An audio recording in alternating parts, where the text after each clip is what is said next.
तो बच्चों नमस्कार। आज हम लोग electric field and potential chapter का आगे क्वेश्चन नंबर 6 से स्टार्ट करेंगे। क्वेश्चन नंबर 6 नंबर सवाल सॉल्व करेंगे आज। ये है सवाल नंबर 6। सवाल को पढ़ते हैं, क्या बोलता है। Two charge 2 × 10⁻⁻6 coulomb and 1 × 10⁻⁻6 coulomb are placed at the separation of 10 centimetre. तो चार्ज दिया है Q1 Q2 दोनों को 10 सेंटीमीटर की दूरी पर रखा गया है। Where should a third charge be placed. तीसरे चार्ज को कहाँ रखा जाए। एक तीसरा चार्ज है, वो कह रहा है कहाँ रखा जाए। So that it experience no net force, ताकि उस पर कोई फोर्स ना लगे। कोई फोर्स ना लगे बच्चों, तो ये किसका कैसे होगा। तो फोर्स इज इक्वल टू क्या होता है, क्यू इंटू इलेक्ट्रिक फील्ड। अगर कोई पॉइंट चार्ज क्यू को किसी पॉइंट पे रखोगे तो उस पर फोर्स लगता है Q into electric field at that point. अब अगर उस पॉइंट पे इलेक्ट्रिक फील्ड जीरो हो जाए, अगर किसी पॉइंट पे इलेक्ट्रिक फील्ड जीरो है, वहां पे अगर आप पॉइंट चार्ज पे रखोगे तो नेट फोर्स उस पे क्या लगेगा, जीरो लगेगा। सवाल में ये बोल रहा है दो चार्ज दिया हुआ है, दो चार्ज दिया हुआ है, दोनों के बीच का सेपरेशन दिया हुआ है। अब तीसरे चार्ज को कह रहा है कहाँ रखें ताकि उस पे फोर्स ना लगे। ये कब पॉसिबल है, हमको ऐसा पॉइंट ढूंढना पड़ेगा जहाँ पे इलेक्ट्रिक फील्ड इन दो चार्ज के कारण, जो दिए गए दो चार्ज हैं उनके कारण जीरो। पॉइंट पे अगर हम रखेंगे तो नेट फोर्स क्या होगा, जीरो। इनडायरेक्टली हमसे क्या बोल रहा है, ऐसा पॉइंट ढूंढो जहाँ पे इलेक्ट्रिक फील्ड का वैल्यू जीरो। ऐसा पॉइंट ढूंढो जहाँ इलेक्ट्रिक फील्ड का वैल्यू जीरो। ठीक, सवाल करने का तरीका है।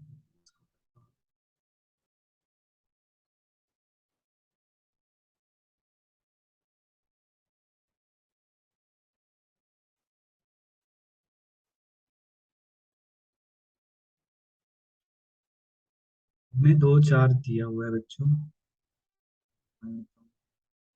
ये चार्ज यहाँ है +2 × 10⁻⁻6 कूलम। दूसरा चार्ज है +1 × 10⁻⁻6। दोनों के बीच का सेपरेशन दिया हुआ है। के बीच का जो दूरी है, ये सेपरेशन दिया हुआ है R = 10 सेंटीमीटर। कह रहा है कि तीसरा चार्ज कहाँ रखे। थर्ड चार्ज को हमको रखना है, तीसरे चार्ज को कहाँ रखा जाए ताकि उस पर कोई फोर्स ना लगे। ओके, कह रहा है तीसरा चार्ज कहाँ रखे, इस साइड रखे, इस साइड रखे, इस साइड रखे, या कहीं और पे रखे। हमें ढूंढना पड़ेगा वो पॉइंट जहाँ पे इलेक्ट्रिक फील्ड का वैल्यू क्या होगा, जीरो। वहाँ इलेक्ट्रिक फील्ड होने की संभावना जीरो है, हम देखते हैं थोड़ा सा। ये प्लस चार्ज है, ये प्लस प्लस चार्ज है, तो इनके बीच अगर हम देखें दोनों चार्ज Q1 Q2 जो है, ये Q1 चार्ज है, ये Q2 चार्ज है। इनके बीच अगर कोई पॉइंट ढूंढने का कोशिश करेंगे, क्या वहाँ इलेक्ट्रिक फील्ड जीरो हो सकता है।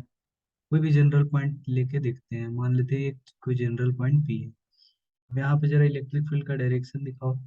प्लस चार्ज के कारण इलेक्ट्रिक फील्ड Q1 के कारण इलेक्ट्रिक फील्ड इससे दूर होगा E1।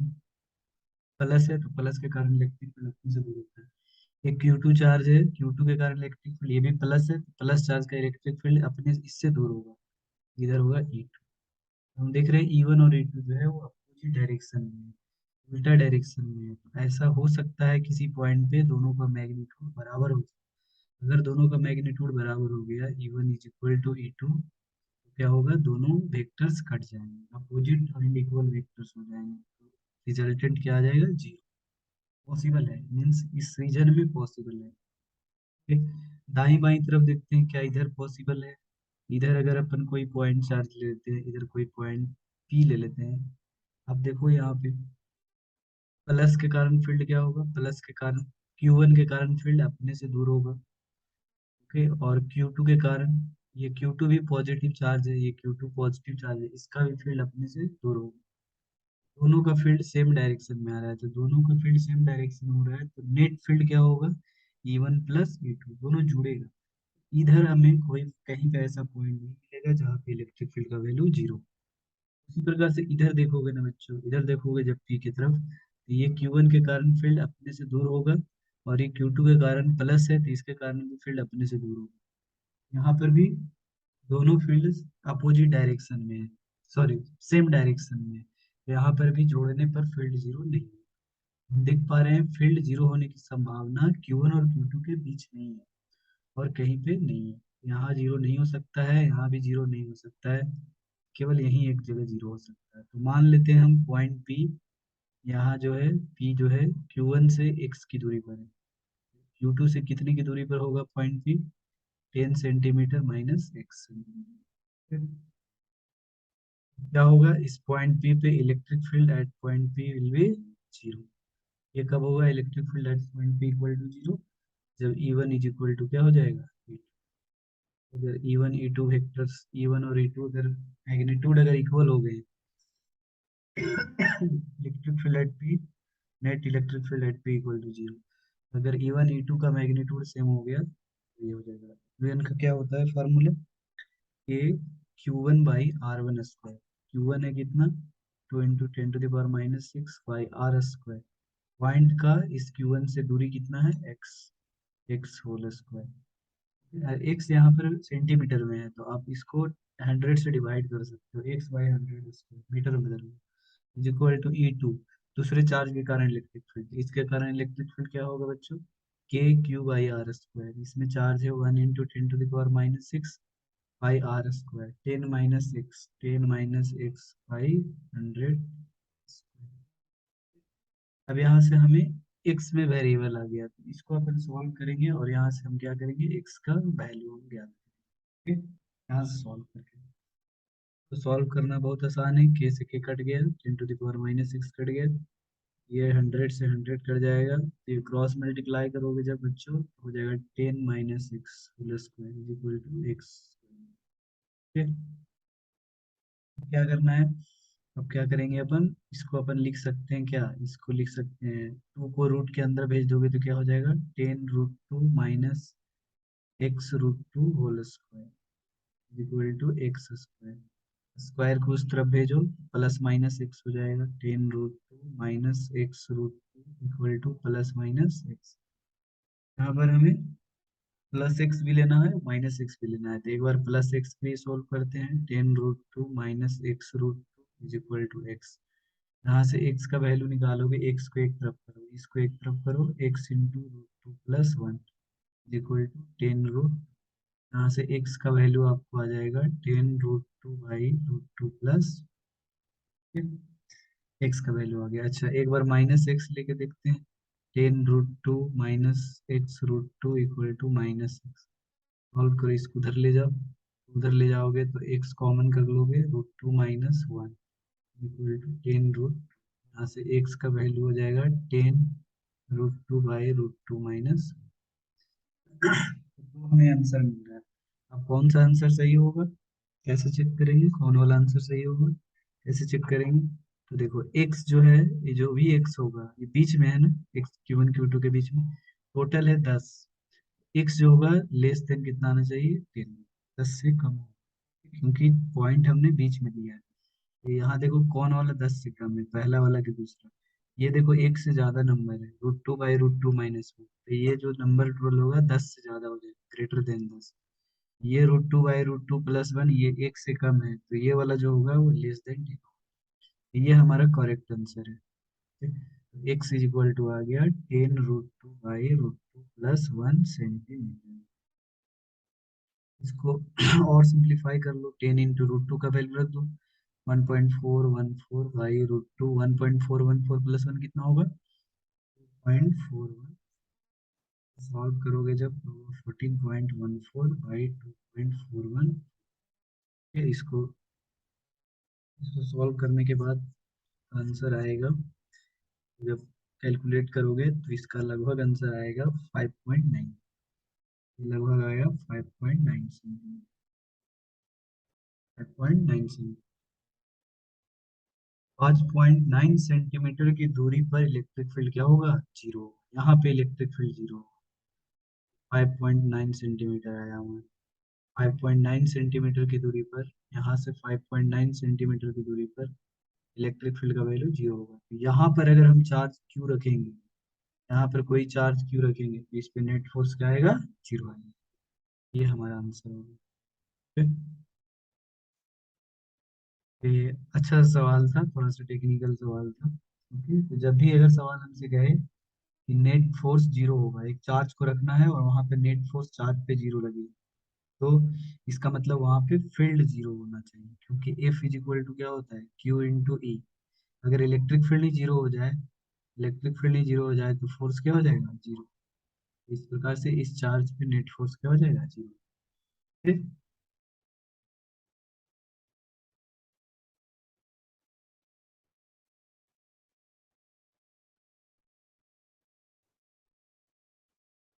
तो मैं इसको मिटाता हूँ। आशा है कि आपको समझ में आ गया होगा सोल्यूशन। ठीक? अगर कोई अभी भी दिक्कत हो तो कमेंट सेक्शन में कमेंट करके मुझे बता देना, मैं उसको रिजॉल्व करने की कोशिश सॉल्व करने की कोशिश। मैं मिटा रहा हूँ। ये था क्वेश्चन नंबर कौन सा। ओके, अब अपन क्वेश्चन नंबर 7 पे चलते हैं। Question number 7।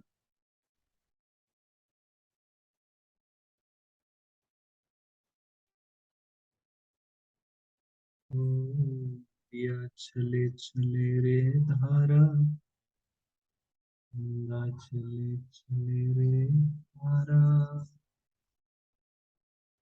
ये छूना होगा, छूना होगा। दिया चले चले रे धारा। चलो क्वेश्चन नंबर 7 करते हैं। क्वेश्चन नंबर 7 क्या कर रहा है। क्वेश्चन नंबर 7 कहता है कि suppose the second charge in the previous problem is -1 × 10⁻⁶। Previous सवाल का जो +1 × 10⁻⁶ था ना, उसको अब कह रहा है कि मान के चलो -1 × 10⁻⁶ को लेंगे। अब कह रहा है locate the position where third charge will not experience it. अब बताना है कि कहाँ पे चार्ज को रखें, तीसरे चार्ज को रखें जहाँ पे इलेक्ट्रिक फील्ड क्या हो जाए, जीरो। वहां पे फोर्स लगे ही ना, मतलब ऐसा पॉइंट ढूंढना है जहाँ पर इलेक्ट्रिक फील्ड का वैल्यू क्या हो, जीरो। सवाल वही सवाल है, बस सवाल को क्या किया है।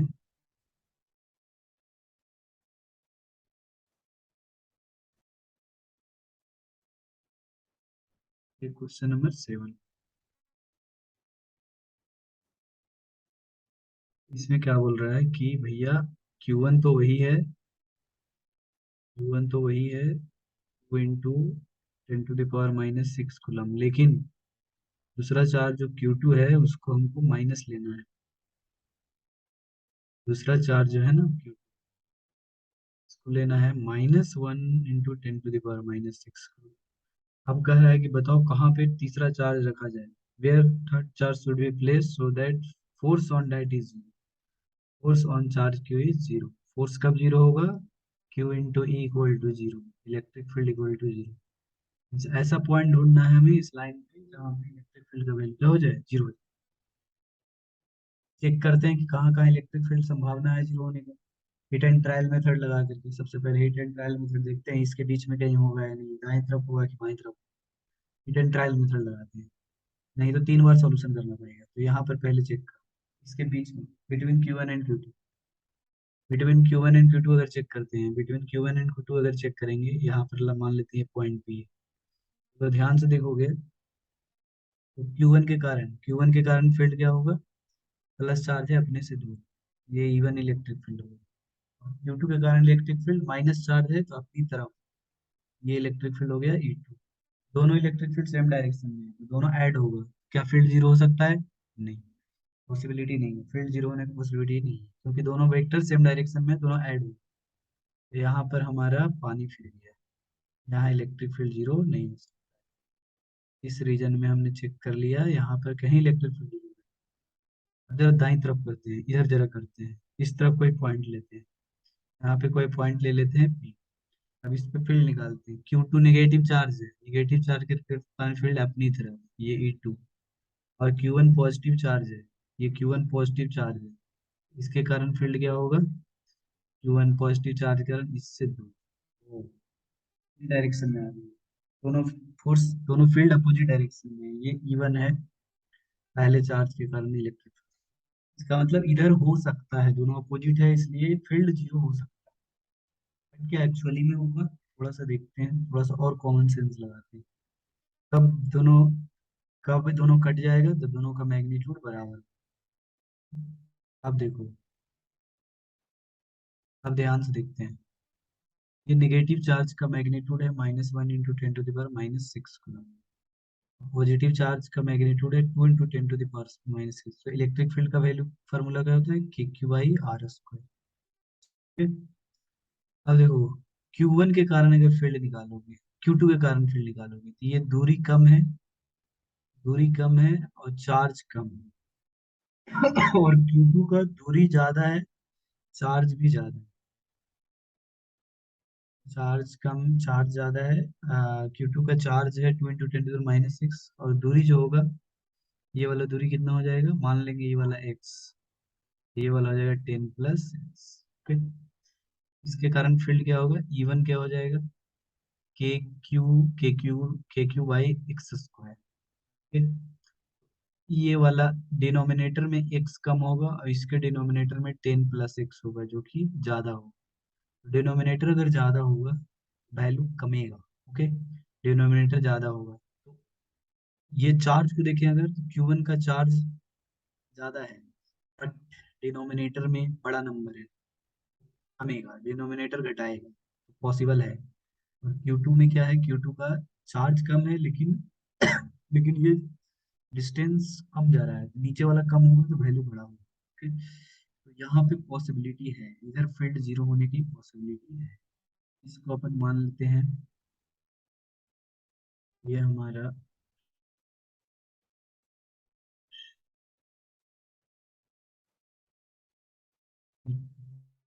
ये वाला दूरी अपन क्या मान लेते हैं, ये दूरी अपन मान लेते हैं x। ये हो गया 10 - x। ओके, ये है 10। इलेक्ट्रिक फील्ड E1 क्या हो जाएगा, E1 = 8। E1 हो गया k, E1 है ये 2 × 10⁻⁻6 KQ/x² k, magnitude of Q is 1 × 10⁻⁻6 by 10 - x, और x - 10 ना, x बड़ा है 10 छोटा है, x - 10 होगा सर। अच्छा, यहाँ पे ध्यान से देखो, x जो है वो राइट साइड है, तो x का वैल्यू 10 से बड़ा आएगा। ओके, बीच में हम लोग नहीं पॉइंट लिए हैं, हम लोग पॉइंट दाईं ओर लिए हैं। यहाँ से k से k कट जाएगा, ×10⁻⁻6 कट जाएगा, मल्टीप्लाई कर दो, x² = √2x - 10 होल स्क्वायर। क्या हो जाएगा, √2x - 10 √2 =+−x। यहाँ से फिर सॉल्व करोगे तो दो वैल्यू आएगी, यहाँ से फिर दो वैल्यू आएगा हमारा। ठीक? एक वैल्यू आएगा √2x - 10 √2 = +x। यहाँ से आ जाएगा तुम्हारा √2 - 1 × x = 10 √2, x = 10 √2/, एक और वैल्यू आएगा एक और वैल्यू आ जाएगा क्या, तो माइनस लेंगे तो हो जाएगा √2x - 10 √2 =−x। यहाँ से आ जाएगा √2x, ये माइनस इधर आएगा, +x = 10 √, यहाँ से x कॉमन कर लो, √2 + 1 = 10 √2। यहाँ से x का वैल्यू आ जाएगा 10 √2/√2 प्लस, दो वैल्यू आ रहा है, दो वैल्यू आ रहा है। एक वैल्यू जो है, अच्छा आप देखो, x बड़ा होना चाहिए 10 से, तो ये वाला नंबर x से बड़ा है, ये वाला नंबर x से कम है। ये 10 से छोटा है, ये 10 से बड़ा है, तो ये वाला आंसर नहीं होगा, ये हमारा करेक्ट आंसर। x का वैल्यू निकल गया 10 × √2 का वैल्यू 1.414 बाई √2 - 1 1.414 - 1 हो जाएगा 14.14/0.414। इसको सॉल्व करोगे तो अप्रोक्सीमेटली आपको आ जाएगा, सॉल्व करने पे लगभग आ जाएगा आपको 34 सॉल्व करोगे तो आएगा 34.17। मतलब Q1 चार्ज से 34.1 सेंटीमीटर की दूरी पर एक पॉइंट भी होगा जहां पर इलेक्ट्रिक फील्ड का वैल्यू क्या होगा, जीरो। यहाँ पे चार्ज रखोगे तो नेट फोर्स क्या लगेगा, जीरो लगेगा। ये हमारा आंसर आ गया। इधर आंसर आया। अब इसी प्रकार से अब क्या करना है अपने को, इसी प्रकार से इस साइड चेक कर लेना, इस साइड चेक करो। इस साइड कोई पॉइंट ले लो। ठीक, ये दाईं तरफ में लिया था, अब बाईं तरफ कोई पॉइंट पी ले लेते हैं। और यहाँ से अगर दूरी देखते हैं करने के लिए, तो इधर फील्ड प्लस के कारण फील्ड क्या होगा, प्लस के कारण फील्ड इस प्लस चार्ज के कारण अपने से दूर होगा E1, और माइनस चार्ज की तरफ अपने से तरफ E2। ठीक, लेकिन यहाँ पर अगर ध्यान से देखोगे तो चार्ज ये बड़ा है, Q1 बड़ा है, Q2 चार्ज छोटा है। जब फील्ड लिखोगे KQ/R², प्लस वाले के कारण जब फील्ड लिखेंगे, प्लस का चार्ज ज्यादा है और डिस्टेंस भी कम है, प्लस का ये वाला डिस्टेंस भी कम हो, ऊपर भी ज्यादा है और डिनोमिनेटर भी कम है, तो ओवरऑल वैल्यू बड़ा हो जाएगा। जबकि इसका जब फील्ड लिखोगे, जो छोटा वाले का Q2 माइन माइन ये छोटा मैग्नीट्यूड वाले का फील्ड लिखोगे, इसका मैग्नीट्यूड भी कम है, Q भी कम है और R बड़ा है। Q कम है, R बड़ा है, Q भी कम है, R भी बड़ा है, तो इसका वैल्यू और छोटा हो जाएगा। इसका वैल्यू छोटा रहेगा हमेशा, इसका वैल्यू हमेशा छोटा होगा। इधर E2 हमेशा, E1 हमेशा बड़ा होगा E2 से। ठीक, E1 हमेशा बड़ा होगा E2 से। क्यों बड़ा होगा, क्योंकि चार्ज भी बड़ा है और डिस्टेंस भी कम है, इसलिए E1 बड़ा हो जाएगा हमेशा E2 से। इधर फील्ड फिर जीरो नहीं है, इधर आप चेक करोगे तो कहीं पे फील्ड जीरो नहीं है। ठीक, आप एक्स ले लेना और एक्स लेके सॉल्व करोगे ना, तो वहां से एक्स का जो इक्वेशन आएगा वो वहां से कोई सॉल्यूशन नहीं आएगा। ठीक? एक ओनली एक पॉइंट मिलेगा, वो दाईं ओर मिलेगा, Q1 के दाईं ओर 35.1 सेंटीमीटर की दूरी। बहुत ही अच्छा सवाल था, बहुत ही बढ़िया सवाल है। इस टाइप का सवाल जेई मेंस में पूछते रहता है हमेशा। वो चार्ज दे देगा और कहेगा कहाँ पे तीसरा चार्ज रखें ताकि उस पे फोर्स जीरो, मतलब हमें ऐसा पॉइंट निकालना होता है जहाँ पे फील्ड का वैल्यू क्या होता है, फील्ड का वैल्यू जीरो हो जाए। ऐसा पॉइंट निकालना है जहाँ फील्ड का वैल्यू जीरो। ठीक, थैंक यू। तो आशा करता हूँ आपको समझ में आया होगा। ओके, अगर कोई अभी भी डाउट हो तो कमेंट सेक्शन में लिखना। ओके, कमेंट करके लिखना, मैं उसको सॉल्व करने की कोशिश करूंगा। और अगर ये वीडियो आपको मदद कर रहा है तो कृपया चैनल को सब्सक्राइब करो, और अपने दोस्तों को भी ये चैनल शेयर करो, ताकि अगर वो जेई या मेडिकल की तैयारी कर रहे हो तो उनके लिए हेल्प कर सकता है। Okay, thank you.